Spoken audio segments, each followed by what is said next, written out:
Bonjour à tous, bonjour à toutes. En cette période de confinement, je voulais en profiter pour parler d'un sujet qui va être intéressant pour tout le monde, je pense. La confiance en soi. Qu'est-ce que c'est que la confiance en soi? Et j'aimerais vous ouvrir la perspective d'un traitement plus profond de ce thème-là, par comparaison à une vision, disons, superficielle des choses, celle en général avec laquelle les patients ou les personnes viennent me voir avec ce thème un peu tarte à la crème, je n'ai pas confiance en moi ou je manque de confiance en moi. Et, euh, et en général, ce qu'ils veulent dire par là, souvent appliqué à des exemples pragmatiques très simples, par exemple, quand il s'agit de parler dans la réunion, machin, à la présentation de tel sujet au niveau professionnel, je n'arrive pas à prendre la parole, ou je bafouille, ou j'ai peur, enfin je suis pas à l'aise. Dans telle situation sociale, bah, j'arrive pas à m'imposer, ou j'arrive pas à défendre une idée. Enfin, en général, le thème de la confiance en soi tel qu'il est conçu comme ça, sur un plan, disons, plus superficiel, se présente toujours de la même manière. C'est-à-dire, c'est ce que je n'arrive pas à faire, que j'aimerais pouvoir faire, et souvent dans le registre d'un système de valeurs qui définit ce qui est un succès, une réussite, c'est-à-dire être à l'aise, essentiellement, être à l'aise socialement, être à l'aise dans des situations de relation avec les autres, euh, ce qui d'une certaine manière s'associe de manière plus extrême avec ce qu'on appelle le winner. Alors ça, c'est la vision extrême des choses, et donc opposée à la vision du loser, c'est-à-dire celui qui va pas réussir à faire toutes ces choses-là. Celui qui va pas être en forme tout le temps, qui va pas être capable de démonter des montagnes, de passer les épreuves, celui qui va, au contraire, plutôt éventuellement procrastiner, avoir du mal à... voilà. Donc ce modèle-là, je vous le dis tout de suite, je pense qu'il est complètement caduque. Il est issu d'un fonctionnement mental, d'une représentation très dualiste, justement loser-winner. C'est-à-dire soit tu réussis dans un système de valeurs particulier, dans ce cas tu adhères et tu passes dans la catégorie du dessus, et donc tu as confiance en toi. Soit tu es dans l'inverse, tu n'as donc pas confiance en toi, tu bredouilles, tu n'es pas à l'aise, tu rougis, enfin, etc., etc. Et donc ça devient une catégorie négative. Ma perception de la confiance en soi, elle est radicalement différente. Elle est quoi que tu sois et confiance en ce que te propose le soi. Le soi, alors dans mon modèle à moi, ça se traduit par une information dans le corps. C'est-à-dire que le corps est l'outil principal, la caisse de résonance, l'antenne avec lequel vous percevez le monde. Vous percevez ce que vous êtes, vous percevez l'environnement, vous percevez l'univers tout entier autour de vous. Et cette perception, elle est toujours juste. Toujours. La difficulté, c'est qu'elle vient rencontrer un représenté qui est un représenté mental, c'est-à-dire des idées, des représentations sur comment les choses doivent être, sur des systèmes de valeurs, le bien, le mal, justement, loser, winner, qu'est-ce qui a de la valeur, qu'est-ce qui n'en a pas. Et à partir de là, quand on greffe des représentations, des systèmes de valeurs sur des ressentis dans le corps, les ressentis dans le corps sont interprétés et ils sont interprétés dans la grille de lecture du mental, c'est-à-dire dans la grille de lecture, par exemple, loser-winner. Si je rougis en situation sociale, bah, c'est négatif, c'est pas bien, je me sens mal à l'aise, et donc je n'ai pas confiance en moi. Voilà, c'est un cheminement classique de pensée dans ce fonctionnement dualiste. Maintenant, si je considère que la confiance en soi, c'est l'écoute du soi dans mon corps, c'est-à-dire prêter attention à ce que l'organisme me dit au moment où je suis en train de rougir.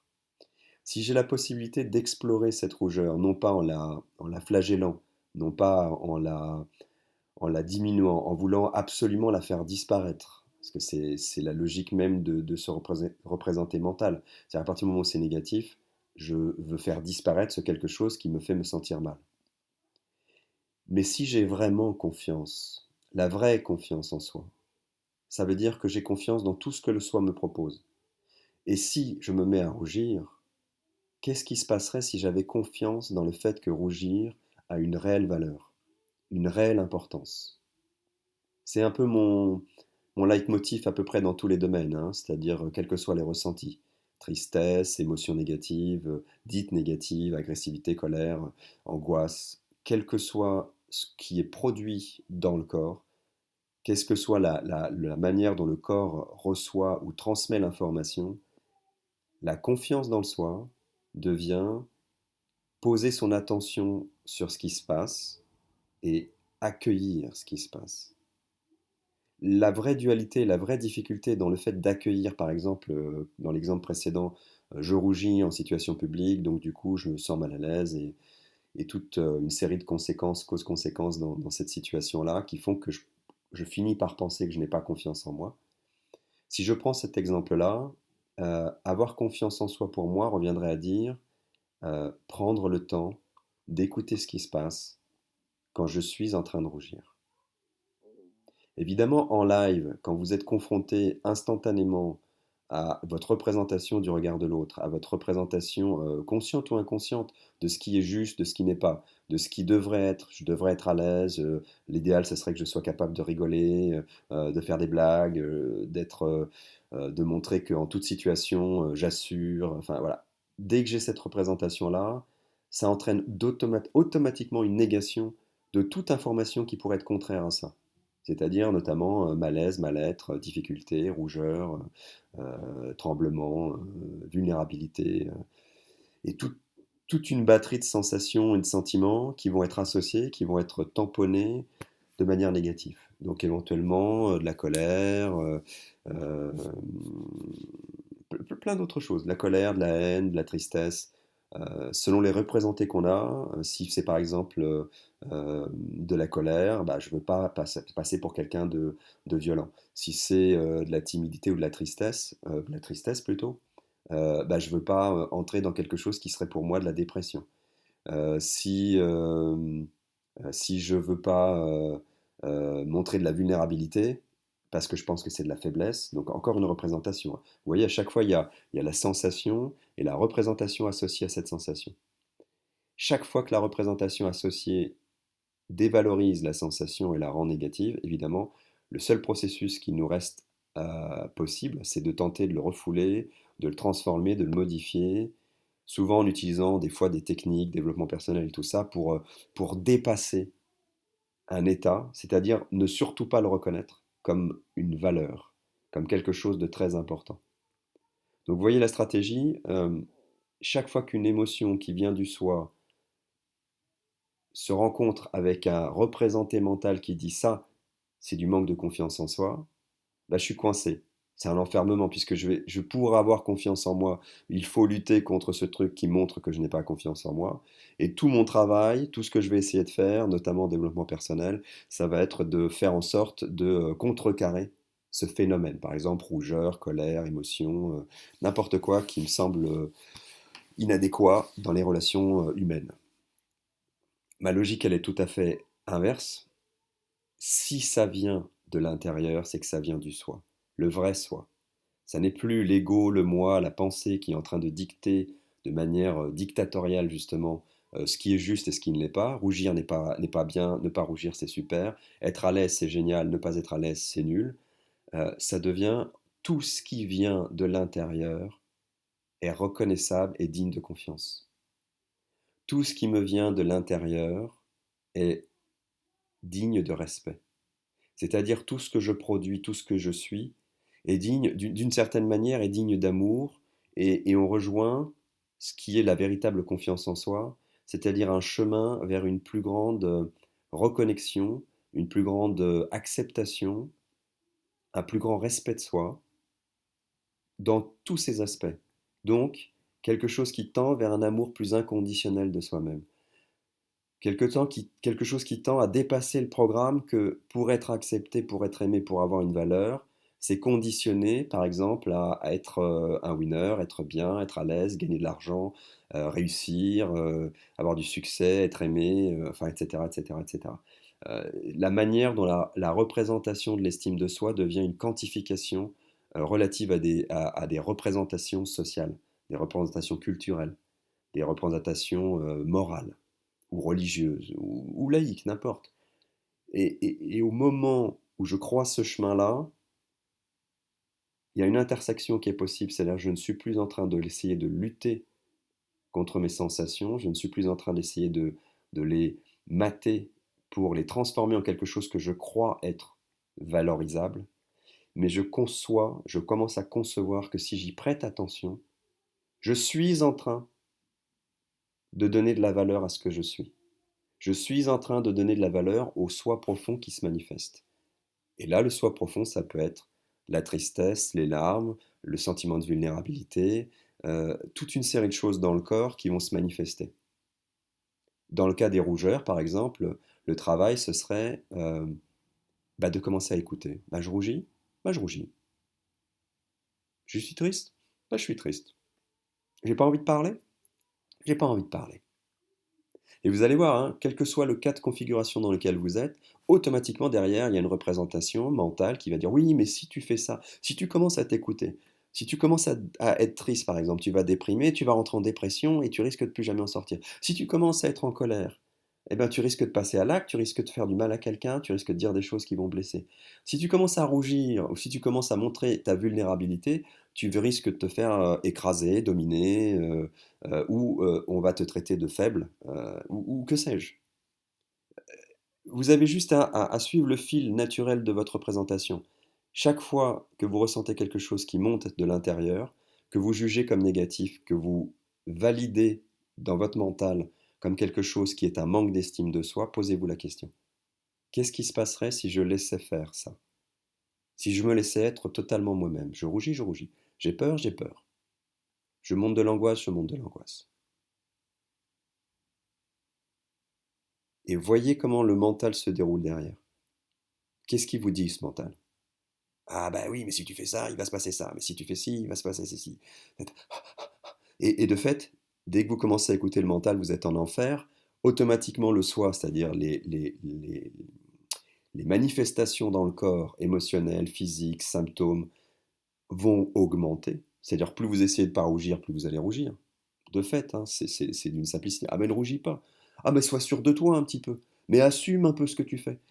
Ah oui, oui, alors plus je vais essayer, plus je vais m'enfermer. Alors que la seule chose à assumer réellement, c'est pas une représentation mentale de ce que ça veut dire, de comment vous interprétez, comment vous projetez sur vos sensations.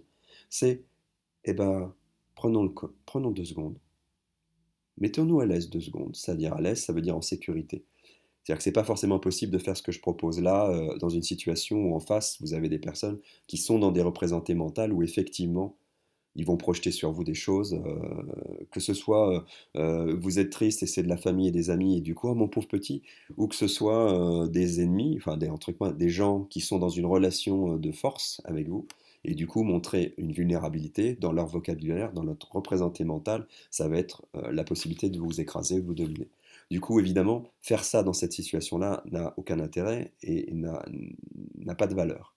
Mais par contre, le faire dans une situation alternative, soit avec des gens avec qui il y a une possibilité d'écouter ça, de prendre la pause, soit en thérapie, en l'occurrence avec la technique dont je parle, hein, c'est-à-dire les résonances corporelles intuitives, quelle que soit la manière dont vous le faites, ou tout seul, isolé, dans un moment un peu plus calme, vous reprenez le fil et vous laissez monter. C'est-à-dire, je me mets à rougir, je pense à la situation, là j'aurais pu dire ça, j'aurais dû dire faire, ah là là, mais j'ai manqué de confiance en moi. Le mental, on essaye de voir si on peut le mettre un peu de côté. Et il ne faut pas lutter contre le mental non plus, il faut juste le regarder. Voilà. Donnez-lui une représentation, souvent je fais ça. C'est-à-dire, il a une tête, le mental. C'est pas ce que je suis. Je crois que c'est ce que je suis, mais c'est pas ce que je suis. C'est une entité, c'est un outil. C'est un outil qui a pris trop de pouvoir. Donc il faut le remettre à sa place. Donc il est là, il tourne en rond, c'est un petit bonhomme chevelu. Mais tu devrais faire ci, tu devrais faire ça. Comment tu rougis, mais t'as pas honte Oh là là, là tu devrais te sentir coupable. On respire, on le regarde faire, et on ressent. Et quand on ressent, chaque seconde que je passe à porter l'attention sur ce que je ressens, pas sur ce que je pense, je me détache des représentés winner, loser, etc. Je me détache des représentés dominant-dominé. Je sors instantanément, même si ce n'est pas encore flagrant pour vous dans votre corps quand vous le vivez au début, mais c'est le processus. À chaque seconde, je sors de la dualité et je rentre dans quelque chose de plus unitaire, de plus global. de plus cohérent. Je rentre dans quelque chose où je fais corps avec ma sensation. Je rougis, je rougis. Et j'affronte ça. Je prends le temps. Et peut-être je vais me sentir chauffer. Rougir, ça veut dire que c'est de l'énergie qui monte au visage et ça chauffe. Et bien peut-être que c'est intéressant. Si je ne mets pas de représenté mental, peut-être que c'est intéressant. Quand je commence à faire ça, vous pouvez le faire sur n'importe quel thème, y compris les angoisses, y compris la dépression. Et évidemment, ça se fait par aller-retour, c'est pas en une seule fois et hop, ça marche. C'est par aller-retour progressif, par apprivoisement, comme si vous alliez à la piscine et que vous appreniez à nager. Vous allez dans le petit bassin d'abord, vous prenez des bouées, vous prenez un professeur, vous êtes accompagné éventuellement, et puis progressivement, vous pouvez atteindre des profondeurs de sensations émotionnelles, corporelles, ou des douleurs, ou des choses comme ça, plus intenses. Mais ça se fait progressif. Au fur et à mesure où vous apprivoisez, au fur et à mesure où vous prenez confiance en soi. La vraie confiance en soi, c'est-à-dire ce processus d'apprentissage du soi. Le soi, pas ce que je pense, ce que je ressens. Et ce carrefour particulier où je rencontre, quand je ressens, je rencontre ce que je pense. Et ce que je pense me met en enfer, ce que je ressens est un indicateur, un guide universel, une puissance. Vous pouvez le nommer comme vous voulez en fait. Dès qu'on commence à écouter le corps et pas ce qu'on pense, on écoute littéralement tout ce qu'on peut trouver en spiritualité, hein, les guides, les anges, Dieu, le divin, la source universelle, l'unité divine, l'intelligence biologique, l'inconscient. Vous pouvez vous référer à n'importe quel registre de conception. C'est toujours un rapport avec quelque chose qui vous guide. On peut l'appeler inconscient, on peut l'appeler comme on veut. C'est quelque chose dans l'invisible, quelque chose auquel vous prêtez pas attention habituellement, qui vous guide. Ou vous y prêtez attention et vous vivez tout le temps dedans, je suis angoissé, je suis déprimé, machin, etc., ce qui devient potentiellement une plainte ou une identité. Mais c'est un enfermement aussi parce que c'est totalement récupéré par le mental. Tout le temps, tout le temps, tout le temps, tout le temps. C'est-à-dire que le mental vient dire quelque chose. Oui, bah ça, c'est parce que. Ça, c'est parce que. Ah oui, mais t'es déprimé parce que dans ton enfance, t'as eu ça et ça et ça. Ah, mais donc, bah là, t'es triste parce que. Peut-être, mais on s'en fout. C'est pas ça le problème. Quand je suis triste, je ressens de la tristesse. Je ressens une énergie profonde dans mon corps que j'ai besoin d'explorer. Quand j'ai besoin de pleurer, j'ai besoin de pleurer. Quand je me sens vulnérable, je me sens vulnérable. Quand j'ai peur, j'ai besoin d'explorer ma peur. Le seul courage que vous ayez besoin d'avoir face à toutes ces émotions, c'est la turbulence qui va monter en vous quand vous allez simplement porter votre attention dessus. Porter votre attention, et c'est ça la véritable confiance en soi, c'est mettre sa conscience sur quelque chose. C'est là où ma notion de confiance en soi dérive encore plus profondément que cette notion superficielle de réussir, succès, être à l'aise, etc. Qui vraiment, enfin bon, vous avez compris mon point de vue sur le sujet. Du coup, confiance en soi devient confiance en soi. Je crois que j'ai mélangé. Mais parce que c'est tellement énorme. Quand je pose ma conscience sur moi, c'est-à-dire sur mon corps, pas sur mon moi qui pense, pas sur mon ego, mais sur ce que je ressens physiquement, je mets ma conscience sur moi. Et c'est donc la confiance en soi, c'est l'équivalent d'une évolution de conscience de soi. Dès que vous commencez à parler de conscience de soi, vous êtes dans un autre registre. On ne peut plus mettre le titre de conscience de soi en rapport avec le fait de réussir, d'avoir du succès, d'être à l'aise, de ne pas rougir, de montrer de l'assurance en toute situation et en tout lieu. Ça n'a plus rien à voir avec ça. C'est-à-dire, quel que soit ce que je produis à l'intérieur, quel que soit ce que mon corps dit, il y a la possibilité d'écouter ça. Et quand vous écoutez, vous êtes guidé. Vous êtes guidé de l'intérieur, littéralement guidé de l'intérieur. Et même si au début, bah, c'est un peu difficile, c'est exactement comme apprendre à nager. Il se peut qu'au début, on ne sache pas trop jauger et qu'on se retrouve dans le grand bassin en train de... Ouais. Bon, bah très vite, c'est pas grave. C'est pas grave. On recule, on se met sur le bord, on cherche un maître nageur. Il y a des outils, il y a des possibilités d'explorer ça avec une relative sécurité. C'est-à-dire une relative sécurité, c'est ce qui vous permet d'explorer un état d'insécurité. L'état d'insécurité, c'est celui dans lequel vous êtes quand vous êtes troublé, quand vous êtes mal à l'aise, quand vous avez du mal-être, quand il y a une souffrance, une douleur, une tristesse, une émotion forte, n'importe quoi qui se manifeste dans le corps, y compris les grattements, les démangeaisons, les allergies. Il y a un nombre incalculable de choses qui peuvent être explorées.